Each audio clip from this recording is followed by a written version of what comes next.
नमस्कार, मैं हूं आपका दोस्त विजय विद्रोही। आप मुझसे जुड़ चुके हैं, इसके लिए आप सबका तहे दिल से शुक्रिया। अगले 8-10 मिनट आपसे जुड़े रहने की कोशिश करूंगा। तो आज से ठीक 1 साल पहले राहुल गांधी को एलओपी यानी लोकसभा में विपक्ष का नेता बनाया गया था और कांग्रेस ने उनका 1 साल का रिपोर्ट कार्ड आंकड़ों के ज़रिए जारी किया है। पहले इसका अध्ययन कर लेते हैं। कांग्रेस के अनुसार राहुल गांधी ने पिछले 1 साल में 18 प्रेस कॉन्फ्रेंस की, 60 से ज़्यादा रैलियों को संबोधित किया, संसद में 16 बार भाषण दिया, जनता से संवाद 115 से ज़्यादा बार किया, ऑफिशियल इवेंट्स 35 से ज़्यादा जिसमें उन्होंने भागीदारी की और राज्यों के दौरे 16 बार किए। लेकिन राहुल गांधी का आंकलन क्या ये प्रेस कॉन्फ्रेंस और भाषण और इनसे होगा, या फिर एलओपी की जो पद है विपक्ष का नेता, नेता प्रतिपक्ष के पद को जो उन्होंने गरिमा प्रदान की, उसके आधार पर आंकलन होगा।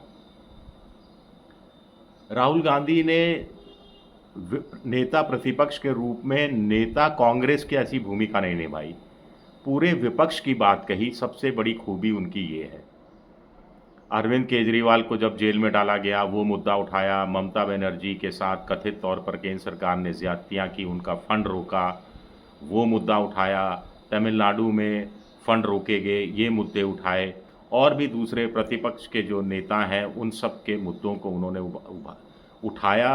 लोकसभा के अंदर धरने प्रदर्शन हो, परिसर के अंदर, या सड़क पर आंदोलन हो, या मिलकर चुनाव आयोग के पास जाकर शिकायत करनी हो, ये तमाम काम राहुल गांधी ने किए। तो नैरेटिव के स्तर पर राहुल गांधी बड़ी एक दमदार भूमिका में नज़र आते हैं और ये इस बात से भी सबूत मिल जाते हैं कि जब जब वो संसद में महत्वपूर्ण मुद्दों पर बोलने के लिए खड़े हुए, तब तक सत्ता पक्ष ने जिस ढंग से टोका टाकी की, जिस ढंग से स्पीकर लोकसभा के उनकी तरफ से भी कुछ टोका टाकी हुई, जिस ढंग से उनके भाषण के हिस्से एक्सपंज कर दिए गए, उड़ा दिए गए, जिस ढंग से उनके भाषण में एक बार प्रधानमंत्री ने इंटरवीन किया, अमित शाह गृह मंत्री ने इंटरवीन किया, रक्षा मंत्री राजनाथ सिंह ने इंटरवीन किया, निशिकांत दुबे जैसे लोग तो बार बार खड़े होते ही रहे, भूपेंद्र यादव हो चाहे फिर शिवराज सिंह चौहान हो, इन्होंने जैसा इंटरवीन किया,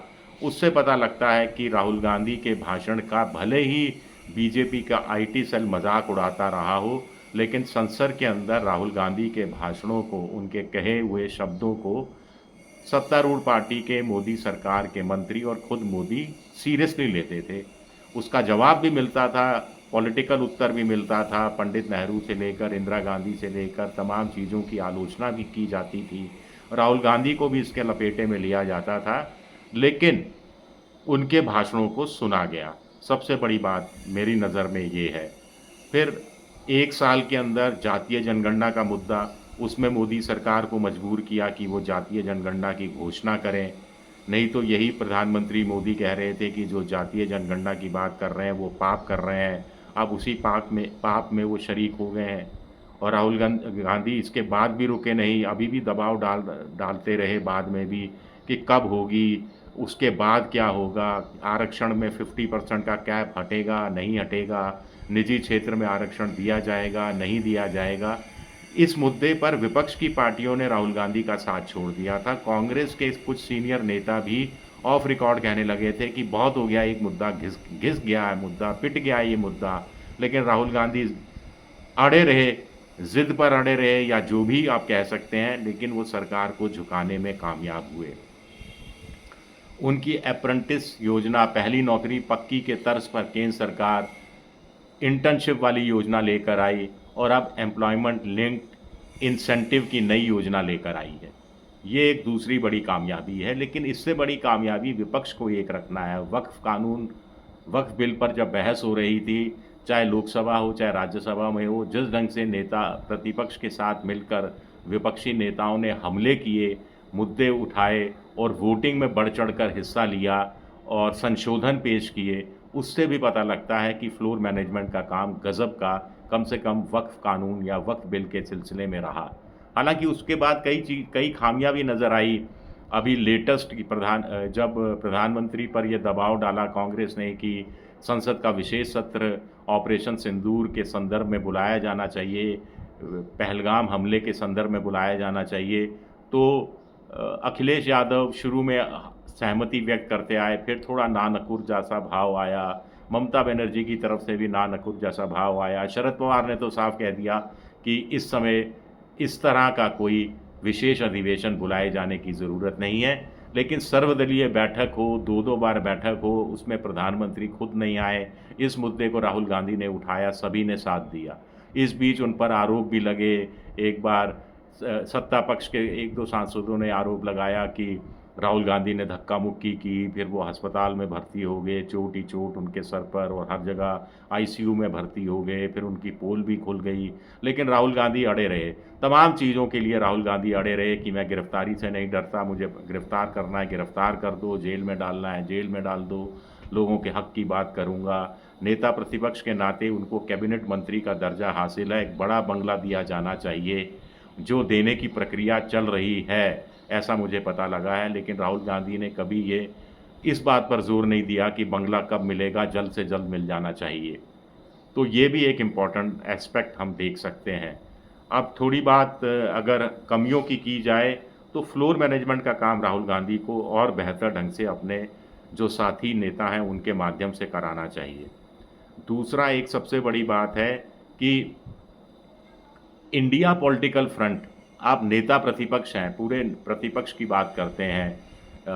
हाँ, प्रधानमंत्री को पर तंज कसना, प्रधानमंत्री पर चुटकी लेना, प्रधानमंत्री को पर मुंह पर खड़े खड़े आरोप लगाना, नरेंद्र सरेंडर, इससे बड़ा कोई आरोप नहीं लगा। पिछले 1 साल का सबसे गंभीर आरोप है, और ये राहुल गांधी ही हिम्मत कर पाए।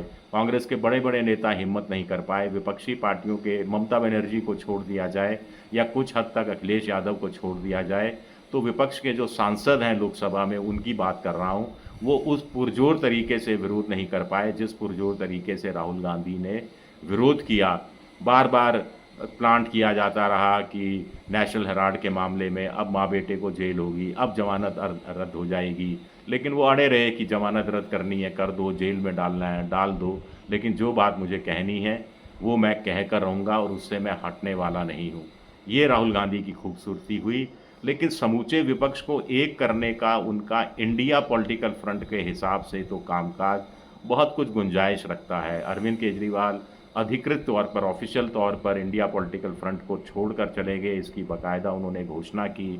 ममता बनर्जी की बात की जाए तो उनका ये कहना रहा कि वो बंगाल में अकेले चुनाव लड़ेगी, किसके साथ मिलकर चुनाव नहीं लड़ेगी।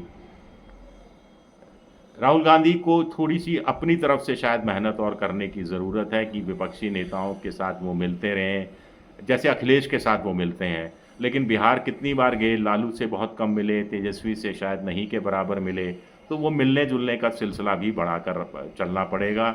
फिर नेता प्रतिपक्ष हैं, जिम्मेदारी है, लेकिन संसद तो